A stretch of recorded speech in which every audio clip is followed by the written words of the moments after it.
प्यारे दोस्तों, ईद उल अजहा यानी ईद कुर्बान में जानवर को कुर्बान करना अल्लाह ताला का महबूब अमल है।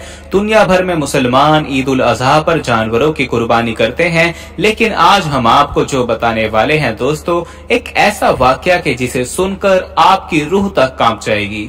सऊदी अरब में बाज इलाकों में औरतें कुर्बानी के जानवर के साथ क्या करती हैं, ये सुनकर आप भी कानों को हाथ लगाने पर मजबूर हो जाएंगे। ये वाकया मेरे दोस्तों एक दोस्त ने बताया और उनको पाकिस्तान की एक औरत जो सऊदीया में रहने वाली है, उस औरत ने सुनाया है। उस औरत ने उनके साथ एक वीडियो क्लिप भी शेयर की। ये सुनने और जानने के लिए आपको हमारे साथ आखिर तक जुड़े रहना होगा। तो चलिए दोस्तों, आगाज करते हैं आज की इस खूबसूरत और दिलचस्प वीडियो का। प्यारे दोस्तों, ये वाकया जो आज हम आपको सुनाने जा रहे हैं, ये एक पाकिस्तानी बहन ने सुनाया है जो सऊदी अरब में रहती है। उन्होंने उन भाई के साथ एक वीडियो भी शेयर की। उन भाई से कहा कि वो उनका नाम ना ले। उन्होंने जो कहानी सुनाई वो अपनी एक हमसाई की सुनाई जो सऊदी अरब में है और उनके साथ रहने वाले घर में रहती थी, लेकिन वो भी पाकिस्तान की रहने वाली थी। नादिया उसका नाम था। उसके शौहर की नौकरी क्योंकि सऊदी अरब में थी, इसलिए शादी के कुछ अरसे बाद वो भी अपने शौहर के साथ सऊदी अरब के देहात जाजान में आकर रहने लगी। ये औरत भी वहाँ इसी तरह शिफ्ट हुई थी। जिन्होंने नादिया से इनकी कहानी उन भाई को सुनाई, वो कहती हैं दोस्तों कि उनकी काफी अच्छी दोस्ती नादिया से हो गई थी और वहाँ प्रदेश में अपने मुल्क की औरत की वजह से उनका दिल लगने लगा था। नादिया की कहानी ये थी कि वो शादी के बाद जब सऊदीया में आई तो उसका दिल नहीं लगता था। शौहर के साथ उसकी ज्यादा बनती नहीं थी क्योंकि शादी घर वालों की मर्जी से की गई थी, जो बाद में कॉम्प्रोमाइज बनकर रह गई। बहरहाल सऊदीया में उसका दिल नहीं लग रहा था, ना कोई जानने वाला था और वैसे भी वो कुछ मासूम लड़की थी। खाविंद उसे घर में बंद करके जॉब पर चला जाता और शाम को वापस आता। जब कुछ अरसा बीत गया दोस्तों, तो उसने बाहर आना जाना शुरू किया। तो तब उसकी मुलाकात सारा अलमार्की से हुई जो अरबी औरत थी। क्योंकि नादिया को सऊदीया आए काफी साल हो चुके थे, तो अब वो अरबी बोलने और समझने लगी थी। दोस्तों, वीडियो में आगे बढ़ने से पहले हम आपको ये भी बताना चाहते हैं कि शुगर एक ऐसी बीमारी है जो आजकल ज्यादातर लोगों में देखी जा रही है। इसलिए हम आपके लिए अफ्रीका की जड़ी बूटियों से बनी एक ऐसी दवाई लेकर आए हैं जिससे आपकी शुगर की बीमारी बिल्कुल जड़ से खत्म हो जाएगी। मर्दाना कमजोरी और धात के मरीजों के लिए भी हमारे पास बहुत ही कामयाब दवाई मौजूद है, जिसको अगर आप एक बार इस्तेमाल कर लोगे तो इंशाल्लाह अपनी दुआओं में हमेशा याद रखोगे। सिर्फ एक ही महीने ये दवाई खानी होती है। इस नंबर पर एड्रेस व्हाट्सएप करके आप दवाई ऑर्डर कर सकते हैं या फिर आप कॉल करके अपना ऑर्डर लिखवा सकते हैं। सारा अलमाल की उसके इलाके में रहती थी और सारा का भेड़ बकरियों का बाड़ा था। नादिया की सारा के साथ अच्छी खासी दोस्ती हो गई। सारा जरा और तरह की लड़की थी। सारा आजाद ख्याल थी और उसके ख्यालात बिल्कुल ही मुख्तलिफ थे, जो आम सुनने वाले को बहुत ही अजीब लगे। वो अपने ख्यालात हर किसी पर जाहिर नहीं करती थी, बल्कि किसी के साथ भी जाहिर नहीं करती, क्योंकि कोई उसे अब तक ऐसा मिला ही नहीं था कि वो उसे अपने ख्यालात बता सके। सारा की अच्छी खासी दोस्ती नादिया से हो गई और वो दोनों ज्यादा वक्त एक दूसरे के साथ बिताने लगे। ये उन दिनों की बात है दोस्तों जब ईद उल अजहा की आमद करीब थी और सारा के ये दिन मशरूफ हुआ करते थे, क्योंकि जानवरों की खरीदो फरोख्त इन दिनों में कुर्बानी के लिए ज्यादा हुआ करती है, इसलिए वो मशरूफ हो गई थी। ज्यादा वक्त वो अपने बाड़े में गुजारती, क्योंकि सारा के साथ नादिया बहुत ज्यादा अटैच हो चुकी थी, तो उन दोनों में वो भी उसे मिलने बाड़े में चली जाती थी। एक दिन न जाने सारा के दिल में क्या आई कि वो नादिया से अजीब बातें करने लगी, क्योंकि सारा होमोसेक्सुअल लड़की थी और वो बात जानती थी, लेकिन कोई दूसरा ये बात नहीं जानता था और नादिया को वो दोस्त के साथ साथ और भी बहुत कुछ समझा करती थी। कुर्बानी के जानवर के मुताल्लिक बातें होने लगी तो सारा ने अजीब बातें नादिया को बताई जो नादिया के लिए बिल्कुल ही बुरी थीं और हैरान कुन थी। नादिया ने ये पूछा कि तुम कुर्बानी करती होंगी, तो उसने कहा क्यों नहीं, और मैं इन सब बकरों में से सबसे खूबसूरत जबरदस्त बकरा पहले ही अलग कर लेती हूँ। और तुम्हें मजे की बात बताऊं कि मैं इस बकरे का बिल्कुल और तरह ख्याल भी रखती हूँ। उसने पूछा वो कैसे। सारा असल में नादिया को कुरेदना चाहती थी, तो वो कहने लगी कि मैं इस बकरे को कुर्बानी तक अपने हाथ से नहलाती धुलाती हूँ, उसे अपने हाथों से खिलाती हूँ और रात को उसे अपने साथ अपने बिस्तर पर सुलाती हूँ। नादिया ने कहा, क्या मतलब, बिस्तर पर सुला देती हूँ?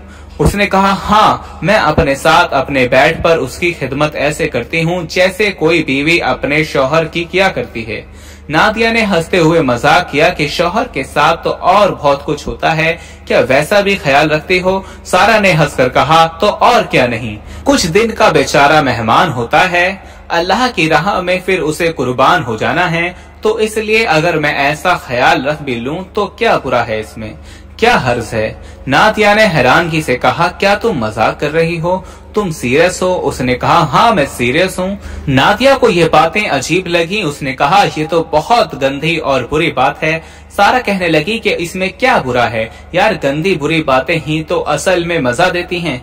बहरहाल नादिया ने उस वक्त बात बदल दी और अपने घर आ गई, मगर घर आकर भी वो सोचती रही थी कि सारा ने ये कैसी बात कही है, शायद वो मजाक कर रही होगी। फितरत के खिलाफ जाना तो गुनाह कबीरा में शुमार होता है। मैं तो सारा को बहुत अच्छा समझती थी, मगर फिर नादिया ने सोचा कि उसका अमल उसके साथ मुझे कैसा लेना देना। मेरी अच्छी दोस्त है, उसके साथ वक्त मेरा बहुत अच्छा गुजरता है, यही बहुत है। बहरहाल 2 दिन बाद उसका दोबारा वहां जाना हुआ और बातों बातों में बात घुमा फिरा कर फिर उसी मौजू पर आ गई। सारा कहने लगी कि ये मजाक नहीं था, मैंने बिल्कुल तुम्हें सच बयान किया था, मैं वाकई ऐसा करती हूँ। कुर्बानी के जानवर को मैं हर तरह से खुश रखना चाहती हूँ, और अगर तुम मजाक समझ रही हो तो चलो मेरे साथ, मैं तुम्हें दिखाती हूँ कि कैसे मैं ये सब करती हूँ। नादिया ने बहुत मना करना चाहा, लेकिन वो नादिया का हाथ पकड़कर खींचते हुए उसे अपने कमरे में ले गई, जहाँ वाकई बहुत खूबसूरत बकरा बंधा हुआ था। और मुख्तसर ये दोस्तों के सारा ने अपने बकरे के साथ नाजेबा हरकत शुरू कर दी और उसी बीच उसने नादिया को उकसाना चाहा और नादिया के साथ भी छेड़छाड़ करने लगी, जिस पर नादिया ने पहले तो मजाक समझा, फिर जब उसने अपने कपड़े उतारे और नादिया के भी उतारने चाहे तो नादिया को बहुत बुरा लगा और उसने उसे मना कर दिया। असल में दोस्तों बकरे की तो सारी कहानी सुनाई गई थी, सारा का मकसद तो और था और वो मकसद अब पूरा करना चाह रही थी। वो मौका ढूंढ रही थी कि किस तरह नादिया को फ्रैंक करके उस तरफ ले आए और अपनी हवस पूरी कर सके। जब नादिया के रोकने पर भी सारा नहीं रुकी और थोड़ी जबरदस्ती के अंदाज पर उतर आई तो हुआ कुछ यूं दोस्तों कि नादिया के हाथ अचानक साइड पर पड़ा एक पीतल का गुलदाना आ गया। उसने ये गुलदान सीधा सारा के सर पर जोर से दे मारा। नादिया ये सब कुछ जानबूझकर नहीं कर रही थी। नादिया ने बेदिहानी में सारा से अपनी इज्जत बचाने के लिए ना जाने कैसे इतनी जोर से ये गुलदान सारा के सर पर मार दिया और सारा का सर खुल गया। एक जोरदार चीख के साथ जमीन पर गिरी और उसके सर से खून का फव्वारा निकलने लगा। ये मंजर देखकर नादिया पूरी तरह बौखला गई और इससे पहले कि उसको कुछ और सूझता सारा ने दम तोड़ दिया। नादिया पूरी तरह डर गई और वहां से बाहर भाग गई, मगर वो क्योंकि जानवर का बड़ा था और मुलाजमीन ने नादिया को कमरे से निकलते भागते देख लिया था, इसलिए बाद में जब पुलिस तक बात आई तो पुलिस ने सबसे पहले नादिया को गिरफ्तार किया। गुलदान पर भी उसके फिंगरप्रिंट्स पुलिस वालों को मिल गए। नादिया के शौहर के लिए सब कुछ मामला समझ से बाहर था कि इतनी मासूम लड़की किसी का कत्ल कैसे कर सकती है। नादिया का शौहर और वकील नादिया से पूछते रहे कि तुमने ऐसा क्यों किया, मगर नादिया खामोश रही, क्योंकि वो नहीं जानती थी कि जिसको वो अपना करीबी दोस्त बना चुकी थी उसकी इज्जत खराब हो। और अगर दोस्तों नादिया सच बोलती और सच बताने पर सारा का किरदार खराब हो जाता और सबकी नजरों में सारा की इज्जत खराब हो जाती। इसलिए उसने अपने से हुए इस कत्ल की सजा तजवीज कर ली थी कि वो खामोश रहेगी और सारा के कत्ल की असल वजह नहीं बताएगी। और यही हुआ, उसने खामोशी इख्तियार करके रखी, जिस पर सऊदिया हुकूमत ने उसको सजा सुना दी और वो बेचारी अब तक कैद में है। प्यारे दोस्तों, ये कहानी वो थी जो सऊदिया अरब ने सुनाई थी। प्यारे दोस्तों, आप नादिया की कहानी पर क्या कहेंगे? क्या उसने जो किया ठीक किया या नहीं? आप हमें अपनी राय से जरूर आगाह कीजिएगा। वीडियो पसंद आने की सूरत में इसे लाइक कीजिएगा और अपने करीबी दोस्तों में जरूर शेयर कीजिएगा। और मजीद इसी तरह की वीडियोस पाने के लिए हमारे YouTube चैनल को सब्सक्राइब करके साथ में लगे बेल आइकन को जरूर क्लिक कीजिएगा, ताकि मजीद अपलोड होने वाली वीडियोस का नोटिफिकेशन बर वक्त आप तक पहुंचता रहे। मुझे दीजिएगा इजाजत, मिलते हैं फिर एक नई वीडियो के साथ। तब तक के लिए अल्लाह हाफिज।